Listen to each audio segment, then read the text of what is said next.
moradias por aí tão exclusivistas e voltados para o ritualismo da lei já se haviam desapegados da responsabilidade espiritual para com Deus, quartos e varandas. Olá! Para nosso conhecimento, foram registrados nas Escrituras do Antigo Testamento os critérios da parte de nosso Deus para a escolha de seus profetas.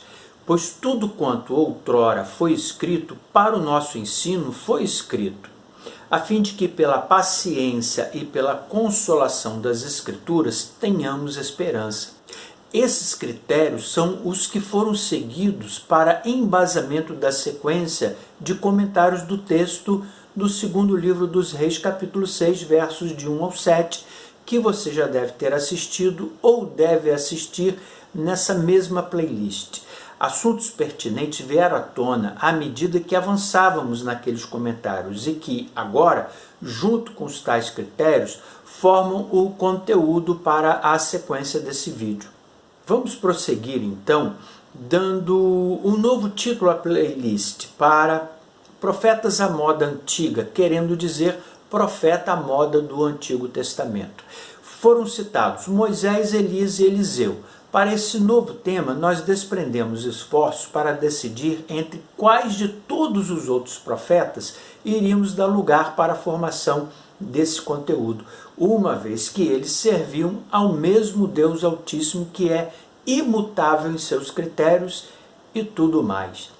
O importante é o proveito que vamos tirar da narrativa que envolve esses homens de Deus, que em uma síntese servirá de exemplo com os tópicos a seguir.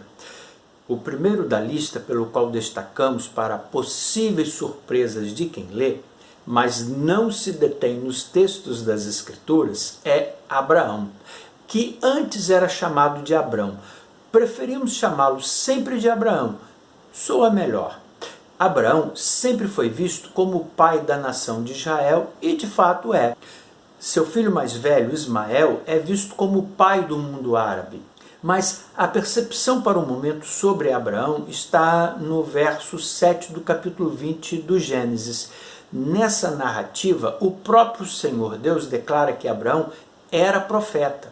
Então, lá vem a pergunta: o que é ser profeta para Deus? Ainda, qual o seu critério para a escolha de homens que se tornariam profetas?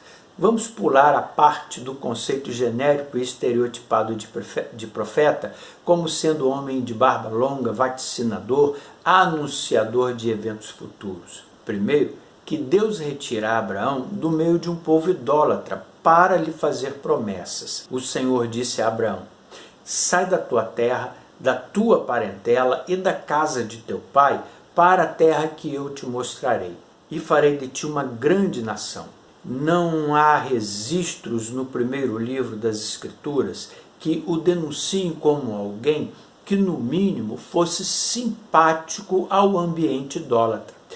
Logo, podemos dizer que o pai dos israelitas atraía o melhor da atenção de Deus. Se há alguma atitude humana que provoque o aborrecimento do Senhor dos céus, é a idolatria. Abandone esse mal enquanto ainda há plenitude de sua longanimidade. Fala-se muito em buscar ao Senhor para ser atendido por Ele. Se as Escrituras dizem que Deus se inclina para ver os filhos dos homens, o Senhor Jesus disse que o Pai, que é Deus, procura adoradores que o adorem em espírito e em verdade. Evangelho de João, capítulo 4, versos 23 e 24. Deus encontrou em Abraão potencial para a adoração, mesmo estando ele ainda no meio de uma terra idólatra. Abraão era profeta por definição dos critérios estabelecidos pelo Criador. Ele foi capaz de ser um adorador em inteireza de coração e, por consequência, foi achado nele confiabilidade o suficiente para Deus dizer-lhe o que iria fazer. E disse o Senhor: ocultaria eu a Abraão o que eu faço?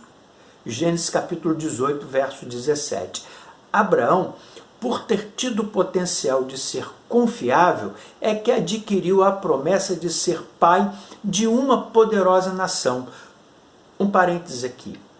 Já pensou se o Senhor Deus fosse Deus indeciso? Dá a promessa, tira a promessa, dá a promessa, tira a promessa. O Senhor Altíssimo, na sua longanimidade, nos tempos de Noé, esperou por 120 anos para que os homens se voltassem para ele.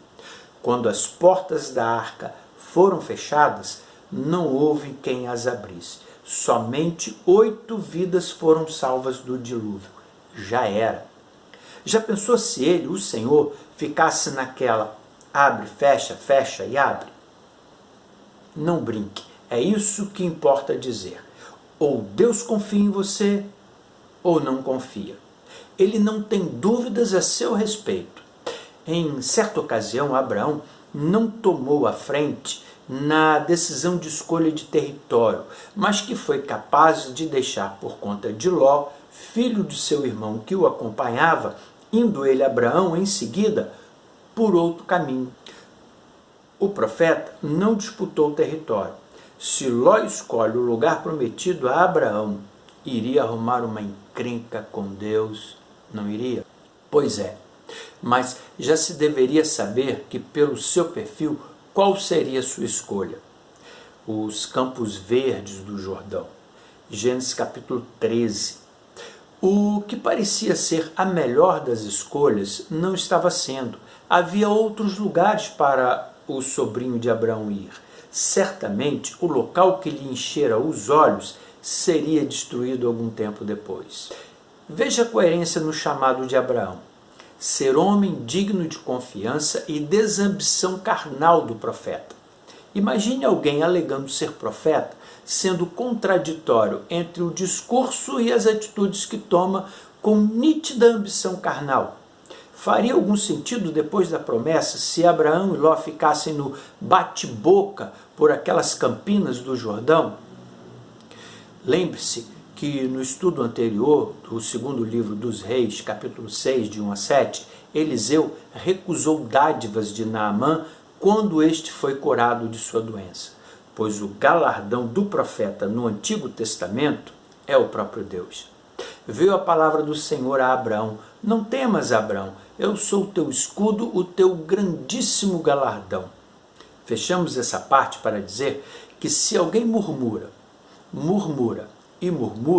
de mal com a vida, não potencializa em si a adoração a Deus, não combina com os padrões de Deus para ser profeta. Já ouviu falar do sanguessuga? O sanguessuga tem 2 filhas, uma se chama Adá, a outra se chama Adá.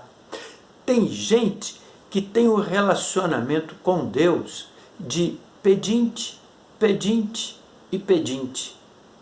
E ai de Deus se não lhe der. Isso é uma prévia do sentimento humano na batalha do Armagedon, Apocalipse 16 e Apocalipse 17. Compreenda o temor dos homens de Deus ao se dirigir súplicas a ele. Disse Abraão: ora, não se ire o Senhor se eu ainda falar.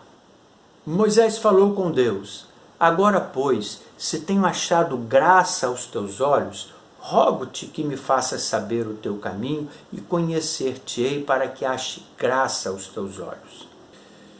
E disse Gideão a Deus: não se acenda contra mim a tua ira, se eu ainda falar só essa vez.